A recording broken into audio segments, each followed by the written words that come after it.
So this is a Vauxhall Corsa which was abandoned for 20 years, but it had had a 2.5 V6 engine and a floor pan swap from a Vauxhall Amiga, making it rear wheel drive. Let's have a look at what condition this abandoned 20-year-old Vauxhall Corsa is in. Let's look at the problems we've found and let's see what it takes to get this old girl back on the road. So we need to start addressing the floor area.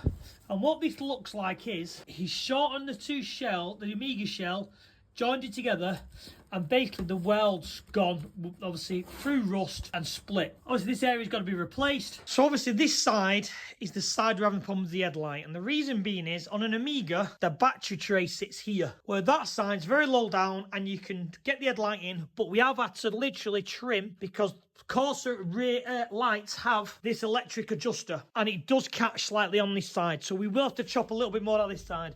But this side, it is completely in the way of the headlight. So we've just got this headlight to fit, as I was saying, and what we've had to do is, if you can see, we've had to trim all down here and all down here, basically because there's like a module there, so it clears, so we can get a plug on, plus we can get the bulbs out in the future. I've done the same on this side to give a little bit more clearance. I've put the front end on both sides, just to make sure everything is where it needs to be. So now we've got like a 1mm gap here. Obviously it needs shoving up a little bit and clamping a bit better, but I'm just doing it just to show for the video. So then two panels are now flush with each other. So I can fill all this with weld, fill all that with weld, lineage it back. There's no gap. So that means I not only can I weld there, I can weld all the way down here nice and neat. So next job is to start piecing all this area in. So this is what we're going to do. So obviously all the shady part is what we're cutting out. So as you can see, we've peeled it off, we've laid it on. Now we'll cut it all out, and then what I'll do is I'll start marking all the folds on in the corners. Then I can run a ruler along so that I know where I'm folding.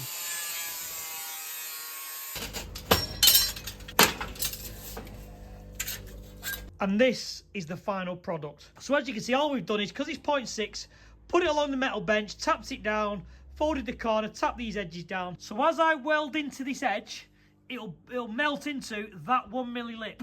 So then when I lineage it all, you'll never be able to see the blend.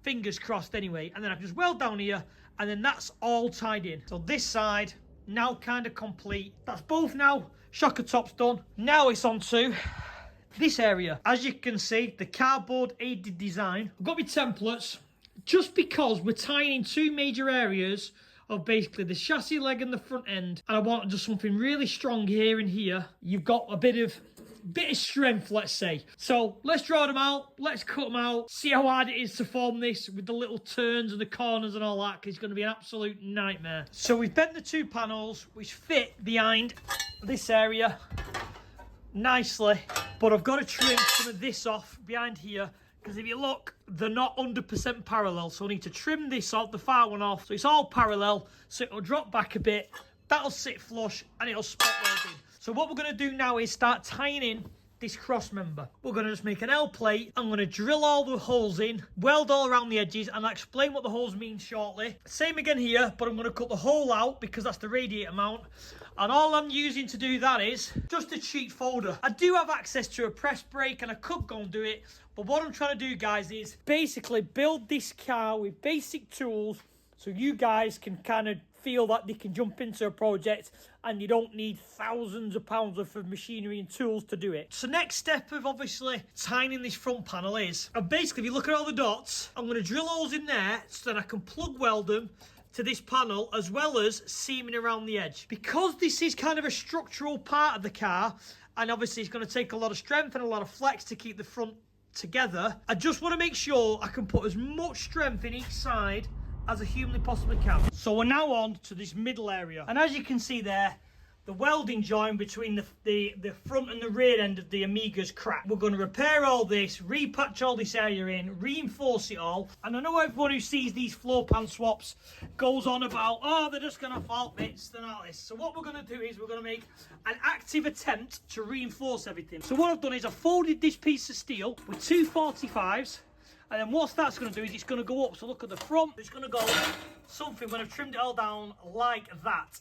So basically, it ties this panel into the floor as well as it being welded. So it's all reinforced. So all this is tied in. I'm going to do the same across the boot area, I'm going to do the same across this area, and then I'm going to patch all this in with steel as well. So basically, the full Corsa shell is reinforced to the Amiga floor to make it as strong as possible. Because again, to say it's been sat outside, it's not in bad shape. A wire wheel and a bit of rust treatment, yeah, it's not too bad. So what we have to take into consideration when putting these side reinforcers in is the seat. This line and this line is where the seat's going to sit. So these are just a universal seat bracket which they all use. So that means between them two, the mounting holes need to match up with these holes on the bottom. Needs to be somewhere around there anyway, because I know how I'm going to do the brackets and it'll just adjust up. So it's around this area where the bar's got to be. We're going to come off it on a slight pivot forward. So that means the bar is going to sit between there and there. That's where the bar's going to sit for the seat. So there are two bars across.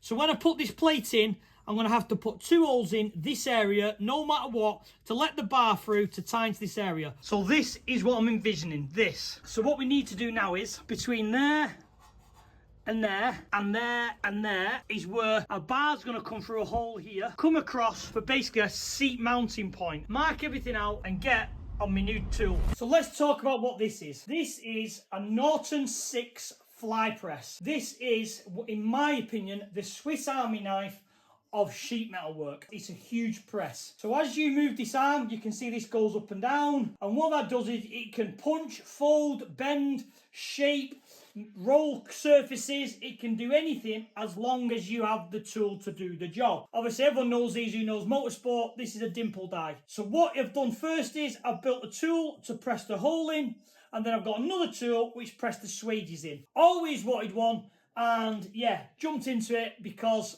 I thought it'd be good to get it for this build. So we've marked out all the punching spots so we can put the holes in. These are in correspondence to the two seat rails. Then what I've done is I've put the tool in now for the fly press. If you look at the bottom of the fly press, there's a point. That point obviously has to go onto the reference point of the hole. You swing the lever, pushes down, punches the hole out. Then you swap the tool for this one and you swage it. So what we're going to do is we're going to get a piece of flat. We're not going to put the hole in, but we're going to press that downwards and it'll leave us like an indent with no hole. You can see there where it's swaged it in. It's like I say, it's the Swiss Army knife of sheet metal work. So obviously now you've seen us press the holes, we swage the holes, and basically the swages reinforces the panel from twisting and makes it a lot stronger with these swages. Plus, speed holes. Who doesn't love a good dimple die? So let's put it in the car and let's see what it looks like. So this is kind of the effect we're looking for. And as you can see, tie it along that edge.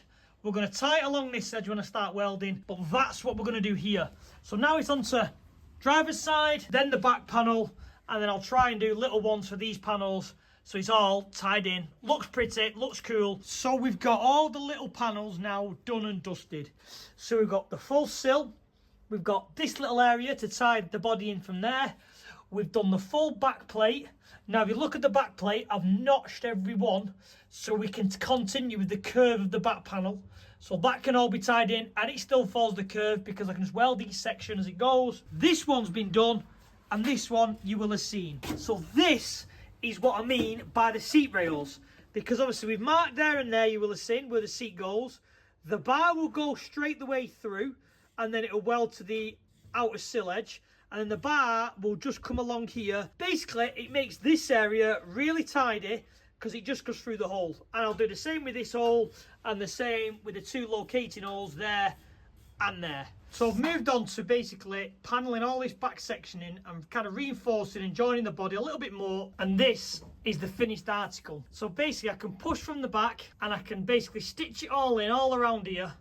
Bear in mind that area is going to get cleaned, this area is going to get remade, but that fills in that area, and I've obviously put a little bit of a swage in it just to kind of reinforce it, so basically it's not a flat panel and it flexes. So one of the jobs, clean all the sound deadening off. We've been on with that. We're trying to just chip away at it because it's an horrible job, so we're trying to get that off. But anyway, so we're putting rear strut brace in, but I've done this now just to show you what we're going to do technically with the seat rails, so you can see how it kind of ends up. This is just a bigger version. So what we do is we plate either side with like 2mm plate, 1.5mm plate, That basically just reinforces that area. And then you've got the full welder on there, and then you can put a really nice weld around here, basically making it all strong. So that's like the rear strut brace completed. So with a lot of the metal work done on the car, it is now on to technically starting to weld stuff in. First of all, what I want to do is, I want to pull the engine out. There's no point welding the front panel on when I've got to pull the engine out, because it'd be harder to lift it up, pull it out, than it is just to pull it forward. So I might as well pull the front panel off, pull the engine out, then do the bay, then weld the front panel on, type of thing. So next step, engine out, assess the bay, and then assess the engine, do a compression test. That was a pain in the backside. 2 engine mounts were seized on, so I don't know if they're supposed to lift off. I don't know whether that's just ripped, who knows. They were seized on, so it was a nightmare to get out. But we've got it out the hole, and we've just tried, so we've put the live and the neg on, just tried to arc up the starter motor to see if we can get the engine to spin, to do a bit of a compression test, just to kind of see whether this engine's all right. Looks like the starter motor's seized, so we're not gonna know. But the engine's out. I can start prepping the bay. So the plan for the bay is ABS pump's going to be binned.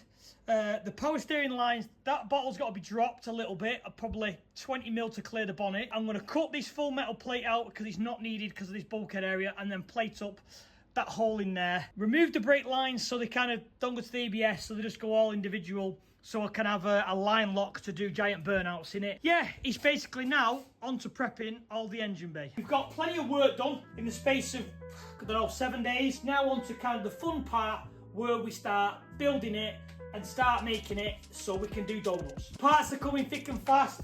Yeah, very excited about this one, and I'm really enjoying building it. So I'll sign this one off, guys, and I'll see everyone on the next video.